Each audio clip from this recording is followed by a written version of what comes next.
thanks. Thanks very much to the Senator. I very much appreciate the kind introduction as well as the invitation to come here this evening.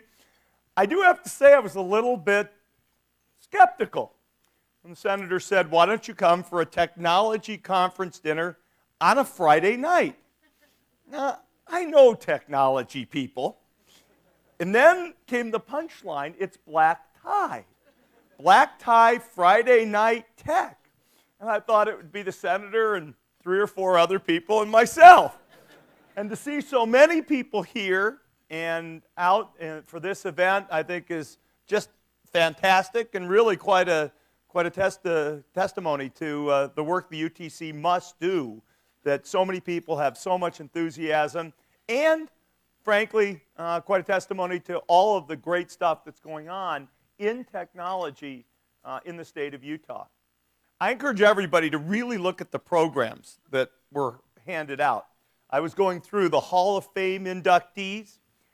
Most of them, not all, but most of them came from the information technology and computer business. And it is amazing, absolutely amazing, what a profound influence on the business side, on the technology side, on the research side that folks from the state of Utah have had on our industry. And it speaks volumes to a lot of good things that must be happening in the state. I knew Utah didn't have a huge population. Senator and I were talking, though. It was perhaps even a little bit smaller than I anticipated. And all of that speaks, I think, probably to the quality of the university system, what's going on, and the fact that there's been a real strong technology base here for quite a while. For me, it's particularly fun that Jim Kajia's being inducted into the Hall of Fame tonight.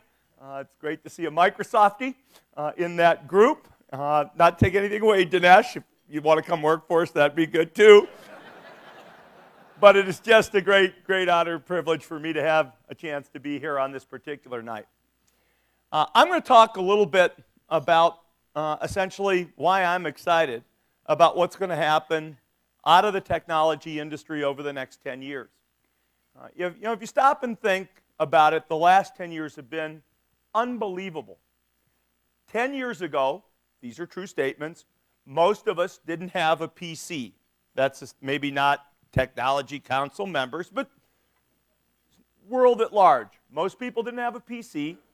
Most people didn't have a mobile phone, which might come as even more of a shock if you think back statistically. And most people in this room probably didn't know much about the internet yet. And here we are 10 years later, and it's just been this amazing decade of advancement and technology moving forward, and it's enabled so many other great, new, incredible things, changing the way people communicate, collaborate, the way people expect to see information, the kinds of things that you can have access to literally anywhere in the world. And yet, we look out the next 10 years, and we sit here, at least at Microsoft, we're probably more excited about the next 10 years than the last 10 years. Most of the world's communications, most of the world's information, most of the world's commerce, most of the world's information is still not in digital form. It's not moving around. It's not passing. Think about your last trip to the doctor, if you want a case in point. The largest industry basically in the world is healthcare. And yet healthcare has barely begun to see the benefits of IT and kind of what IT can bring in terms of quality of healthcare, service, etc. So we look out and we say the next decade will be a decade in which all of the world's transactions and information will be digitized. The next 10 years will really be the decade finally when you can talk to your computer. Now you might say, why the heck would I want to talk to my computer?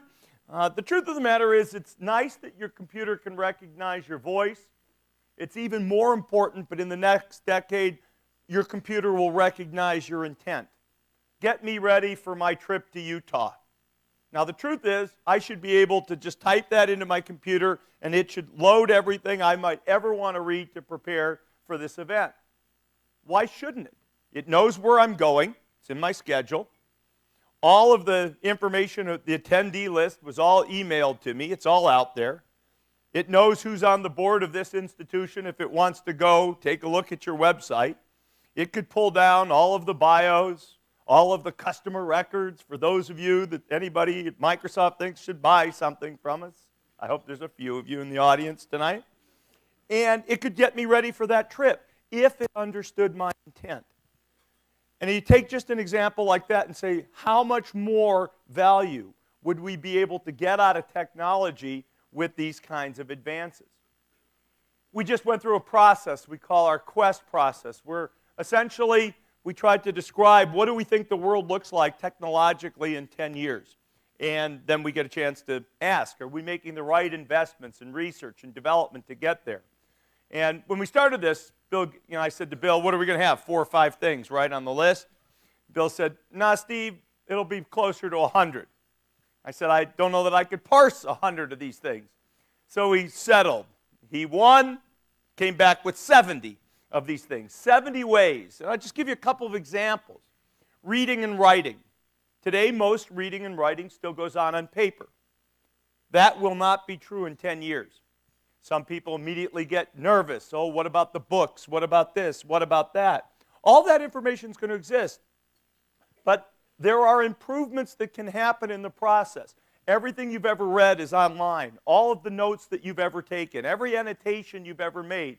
If you want to share out what you were thinking, you can just circle, send, email, get feedback. Meetings. See the guy right there? Gentleman there with the video camera. Hello, sir. How are you? That guy does not have a great job, in my opinion.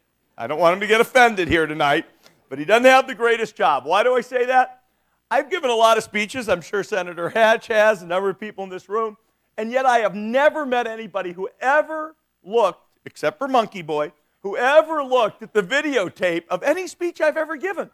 So these videos, they get taken and taken and taken, and I'm sure they'll be up on a website, with great respect to UTC. I know they'll be out there, and probably nobody will watch them.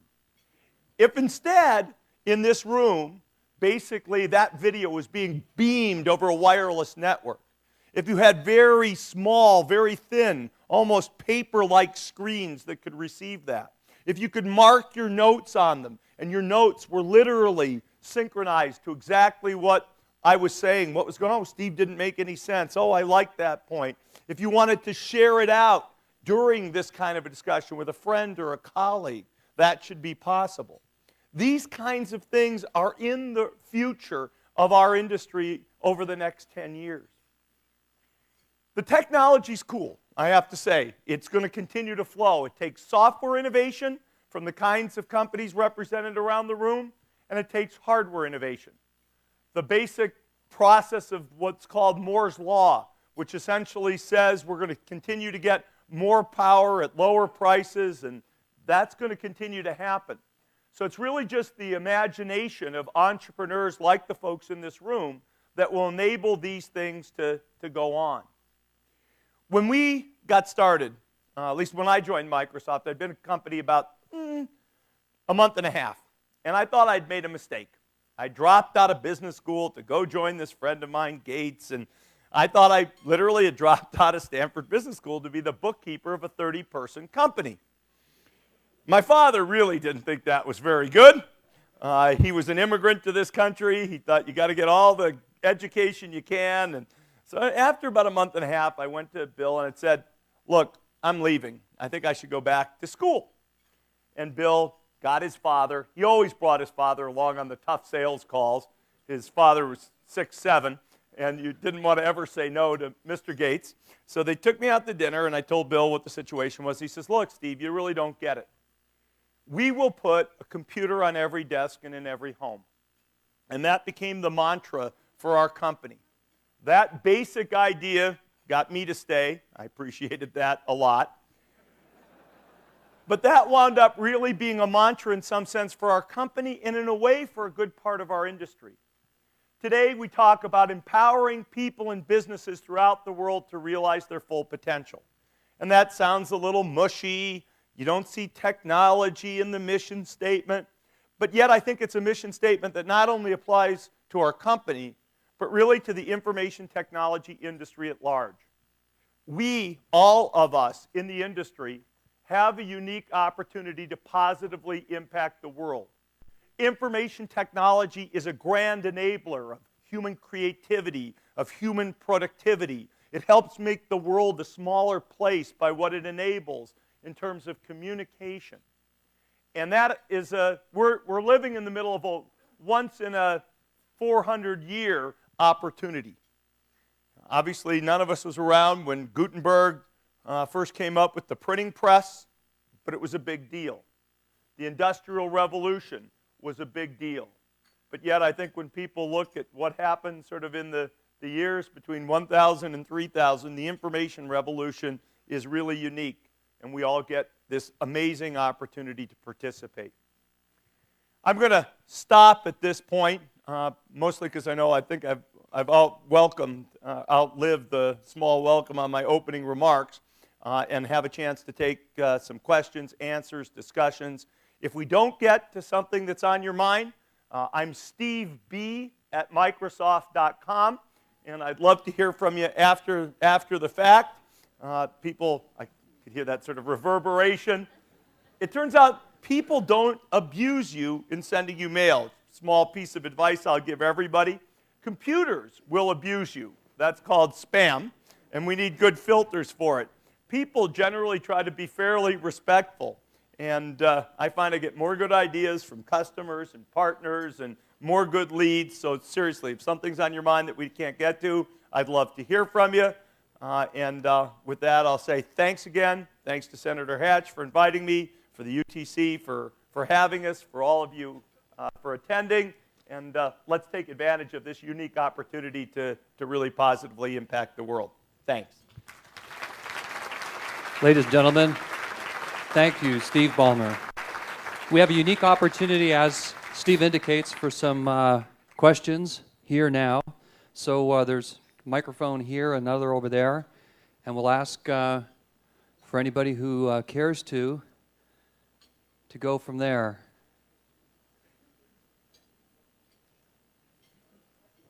Oh, here, Josh, let me just offer this to you.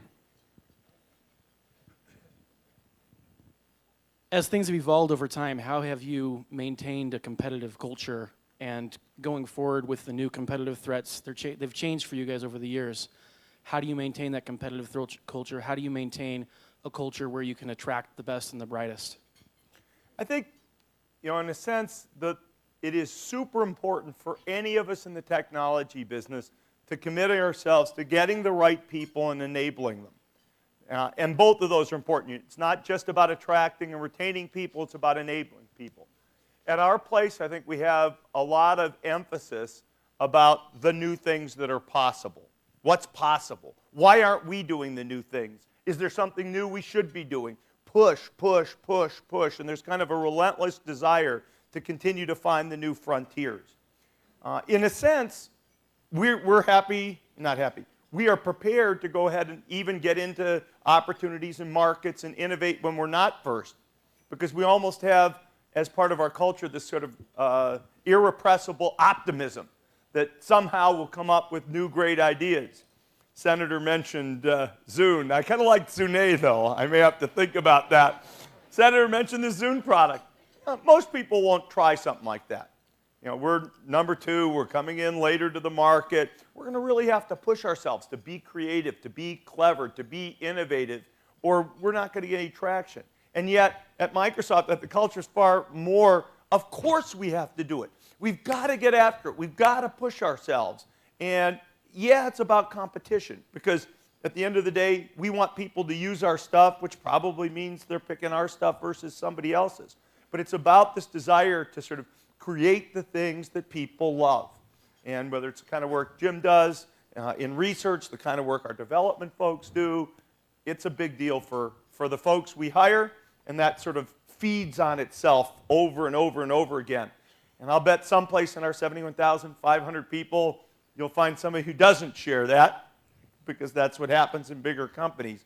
But you still have to kind of drum it in and remind people about it fairly regularly. Okay. I have a question here. With all due respect, over here. Yes, ma'am. Gotcha. Yes. I realize this is not Microsoft's area of expertise, but for somebody who's in technology, who travels a lot, I'm CEO of a biotech company, we often want to be able to take things from the computer and put them into a hard copy. And when you're traveling, that is impossible to do. And I just throw that out. Although computers are great and it's great to send things by emails, there are ways where you want to have things where you can just look at them and write on them. And I'll tell you, we know there's a lot of people who agree with you, and hopefully we're still right 10 years from now. There's a lot of people who agree with me, because I think there's advantages to both. No, I mean, look, most folks, if I didn't force myself, there are things I prefer to read on paper. I'm not going to, whether it's the quality of my eyes, the glare on the screen, sometimes it's heavy to hold the laptop. There are things people want to consume in paper form. And so in a sense, you say, what are we working on? One of the key things we work on, for example, in the new version of our Office product, is making it easier to create great-looking paper documents. With that said, the big long-term challenge is still to do as well as paper. Between us and guys like our partners at Hewlett-Packard, I see Shane in the audience, and others, we have to push the state of the art. So sometime, I hope, in the next 5, the next 10, the next 15 years, you'll be able to send me an email and say, you finally won me over. Screen beats paper. If we don't get there, with our irrepressible optimism, we'll keep working on it. Steve, one more here. Hi, Chris Johnson, Professor of Computer Science at the University of Utah. One of the things that we've seen in the last few years is a decline in our computer science student enrollment, even though many of us think that computer science is where it's all at in the future. What are your thoughts on encouraging students and faculty to continue to work in computer science, and especially as we've seen declining federal investments in computer science research? There's a big challenge in front of our industry on exactly the issue you talk about. And we have a number of things that we do and our industry does to try to encourage kids earlier in life to be interested in our field. And yet, we still, you're not the only one, of course. We see declining enrollments in computer science everywhere in the United States. I think it's a combination of one factor that's not good and one factor that's probably not as bad as it seems. The factor that's not very good is I just think today that there are career options in the U.S. which draw people away from engineering, and yet at the end of the day, I think a lot of the value and job growth is going to come from the invention of new things. So, we see more kids picking law and business. I'm a business guy. I put my hand up in the air. And yet it chagrins me to see the drop in computer science enrollment in this country. On top of that, after 9/11, as Senator Hatch and I were talking, it has been harder to get visas to get people into the country. That's particularly a problem not only in the industry, but also the kinds of foreign students that would have filled out computer science departments at your university and many others. The flip side of that is a lot of people who might have been in computer science are actually in other sciences.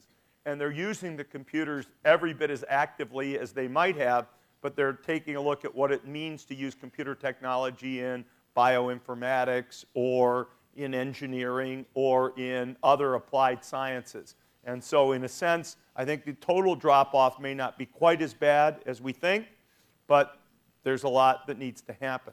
Today, 60% of the computer science graduates in the world are coming out of India and China. And I hate to see the U.S. continue to decline as a source of the talent we need in our industry. Thanks very much.